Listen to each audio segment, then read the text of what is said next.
theta is a hypnotic state. Yes or no? So then you go to a hypnosis show and they bring somebody on the stage and they ask them to act like a chicken. You with me? And they program them to do this, and they're suggestible to that information, and they really don't care what you think. They're actually too busy being a chicken. Yes? I'm going somewhere with this. But what if you're in your meditation and your eyes are closed and you're not seeing anything and you're not getting any information from your environment through your senses, and you are slowing down your thinking neocortex? You would be shutting the lights out in the identity, the personality self. And in theta, it's really slow brain waves, and now the mechanisms shut off. You're no longer plugged into three-dimensional reality. Are you with me still? And we've had this so many times. Energy falls right out of the thinking brain, right into the limbic brain. And that person is conscious in their subconscious mind. Are you with me still? Now think about this. The person's sitting in a meditation. They're suggestible to information, but their eyes are closed. They're disconnected from the environment. And where do you get most of your information from? The spectrum of light, red, orange, yellow, green, blue, indigo, violet, bouncing off of the slowest frequency that we perceive with our senses, matter, the most stable form of energy, gravitationally organized light. That's matter. Are you with me still? We're getting a very small spectrum of frequencies in reality. And the data says, the mathematics say that the likelihood of us perceiving the truth in reality is zero. We are missing out on over 99% of reality. Don't exclude yourself from that equation. Are you with me still? What if you were to open your attention to nothing? And if I told you that pregnant, fertile void was rich in frequency, and frequency carries information, and your brain started oscillating in rhythm, it could actually be entrained to the unified field, yes or no? And if you were tuning into energy and information, and you wouldn't want to experience anything with your senses, but you would want to experience that unifying field of energy. Are you with me still?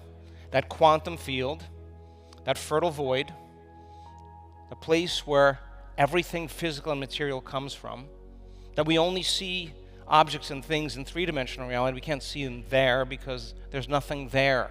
It's the wave function. It's energy. It's frequency. It's vibration. Are you with me still? If I asked you then to become nobody, take all of your attention off your body, to become no one, lay down the character that you are in your life, take all of your attention off all the people in your life, become no one, to be a nothing. You're not thinking of your cell phone, your computer, your house, your car. You're not thinking about where you live, where you work, where you're sitting. You're not trying to predict the future or remember the past. If I asked you to become nobody, no one, no thing, nowhere, and no time, if I asked you to become pure consciousness, just an awareness, aware of nothing, if you could linger in that nothing without a name, without a face, without a profession, without a diet, without a culture, without a race, without a gender, without a past, if you could linger there as pure consciousness and keep opening your awareness to nothing. Brain scientists told me that. I asked them, what's the percentage of people, their brains get better in doing this work? They told me 100%. So they told me 100%.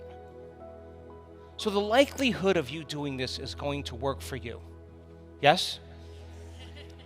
If you keep putting more of your attention on it and less of your attention on you, if you could lose your sense of self to nothing, there could come a moment where you all of a sudden start connecting to information if you were in theta, yes or no? Now, the information is not coming from the senses, and once the person connects to that unifying field, get ready, there's an arousal that takes place in the nervous system. And the brain goes into not a little gamma, not a lot of gamma, not a whole lot of gamma, a supernatural amount of gamma. And that arousal is not fear. That arousal is not pain. That arousal is not aggression. That arousal is ecstasy. And that person is connecting to something way bigger than them. And that is that familiar, unfamiliar feeling. And that arousal, that awakening causes the nervous system to vibrate at a very fast frequency. And that frequency then becomes more electric and less chemical. And the person all of a sudden has an awakening or some type of understanding or information is downloaded into their brain. And they're having a full-on sensory experience without their senses. And whatever's happening between their ears is more real than anything they've ever experienced before. And we've been lucky enough to capture people's brains in those moments. And there's always a great story. And the side effect of that is that there's an upgrade in their biology. There's the cancer, now it's gone. There's the Parkinson's, now it's gone. There's the spinal cord injury, now it's gone.